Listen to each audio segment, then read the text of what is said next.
so DoD, different expectations for leadership, what leadership looks like, what's going to be effective leadership, than U.S. Public Health Service. Within DoD, so this has been kind of eye-opening for me just in the last several years as I've taken a role where I'm working across 3 services. A style that works with the Air Force, which is where I kind of come from and am more familiar, is not exactly the same leadership style that's going to work in the Army. And then the leadership role I have within the Commissioned Corps Public Health Service, again, different expectations and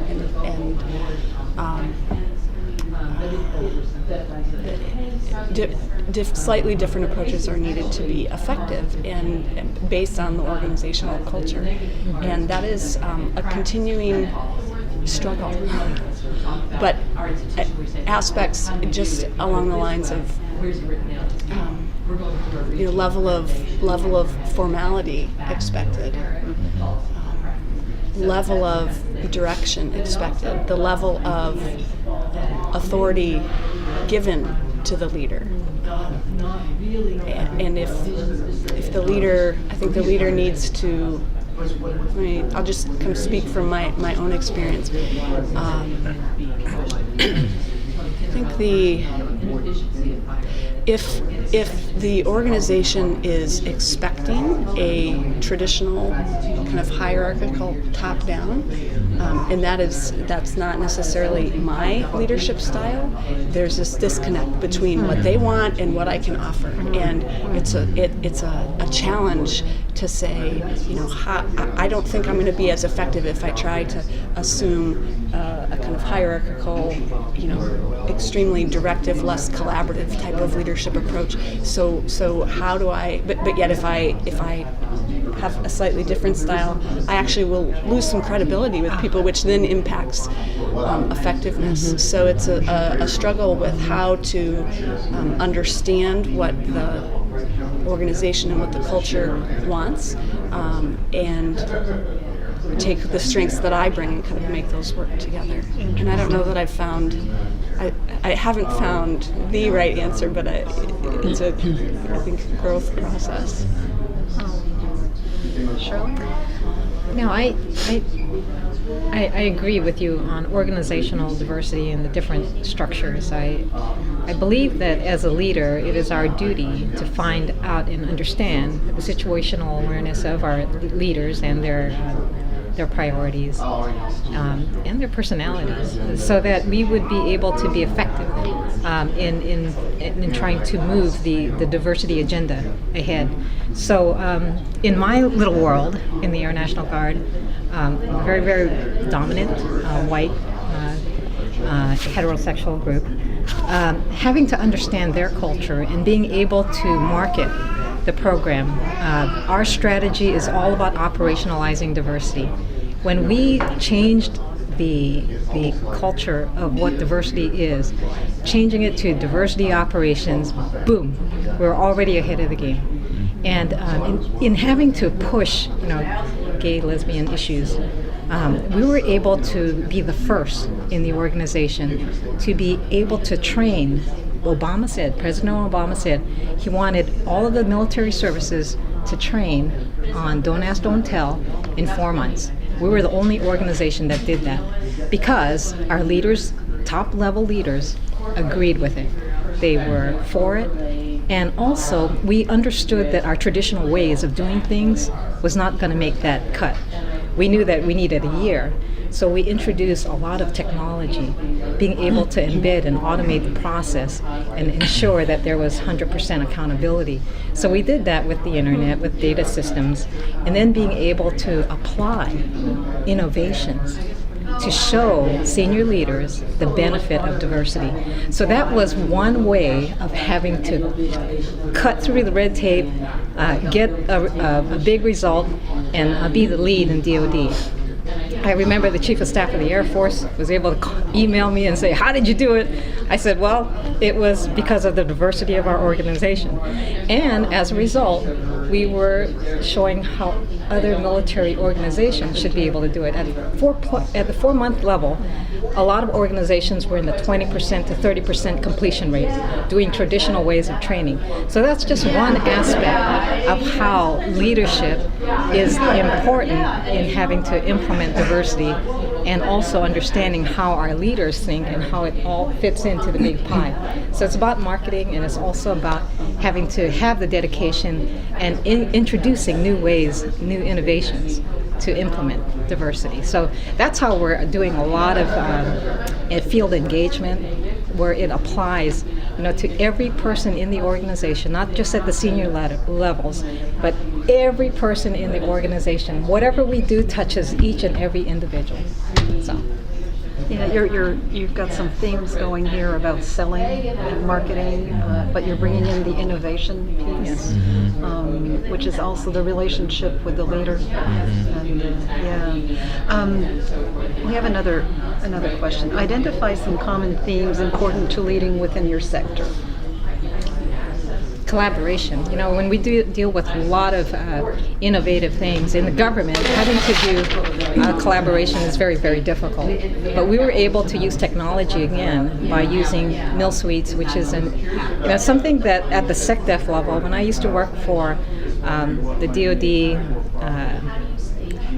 Business Transformation Office, I noticed that the SecDef was utilizing Mill Suites to have data visibility, to make decisions, and be able to collaborate at such a very vast level. So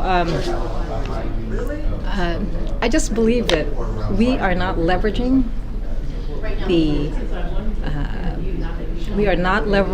leveraging to the fullest the capabilities of each member in the organization. We are not leveraging our capabilities of technology and also our organizational strengths.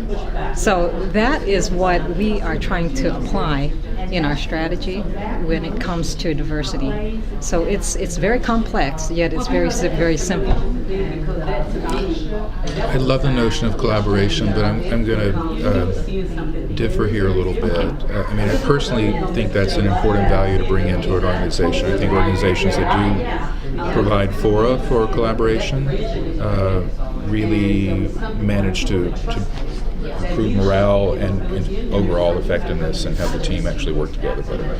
But in State Department, I always found that Foreign Service exams are highly competitive, and so the people you bring into the Foreign Service are highly competitive, and they're there because they care about policy. Most of them are not there because they care about diversity. Most of them are not there because they care about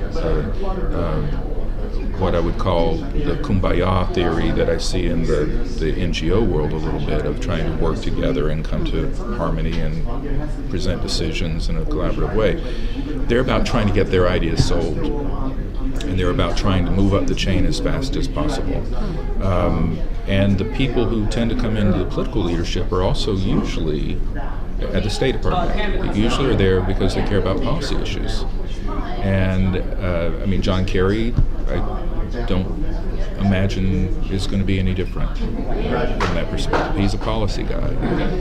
So I think the challenge for people who care about collaboration is to figure out how to get people to incorporate issues related to diversity more into the construct of what we as an organization, or in that case the State Department as an organization, is trying to achieve.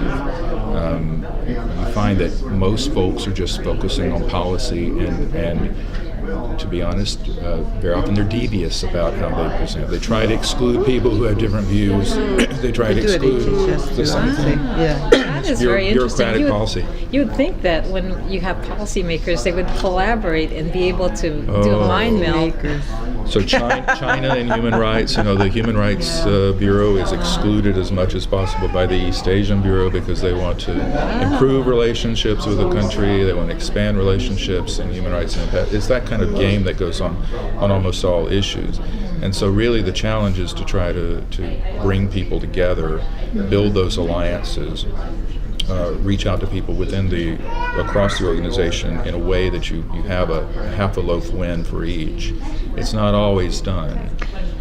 So the question, so you're kind of going to our last question, which is how do dimensions of diversity influence leadership within your sector, which is a little bit what you what was brought. that again? How do dimensions of diversity influence leadership within your sector? But the question before was identify some common themes important to leading within your sector.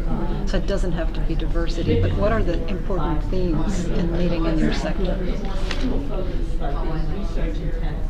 Well, I just have to say I'm from like a little microcosm of reality anyway, because we're 99% minority employees. Okay. And of those, I would say the majority are African American or Black. So you have struggles with other groups, actually. You see the same dynamics kind of unfolding. You know, where you only have 2 Latinos, maybe 1 American Indian that comes and goes. I think there's still a need for knowledge and awareness.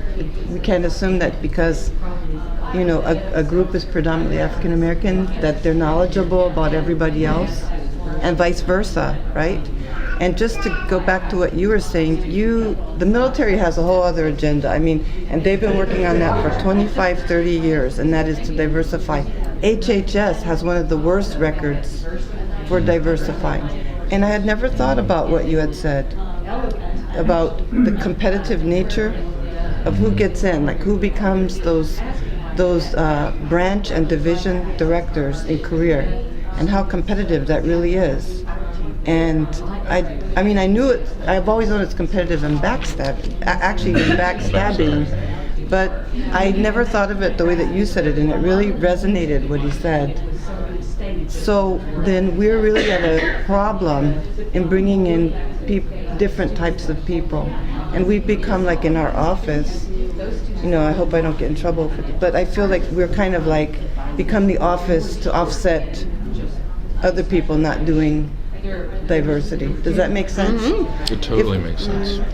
For example, it's your job, and so it's now our we don't job. have to worry Ask about those it. people at OMH, because, for example, SAMHSA, CMHS, we had an employee at OMH go to SAMHSA and interview. She goes, "My God, everybody's white." You know, because she'd come from OMH. She's like, "What? What happened?" So she was a bit stunned. And I said, "Well, you know, you're interviewing, so perhaps there's an opportunity, so give it your best shot," or whatever.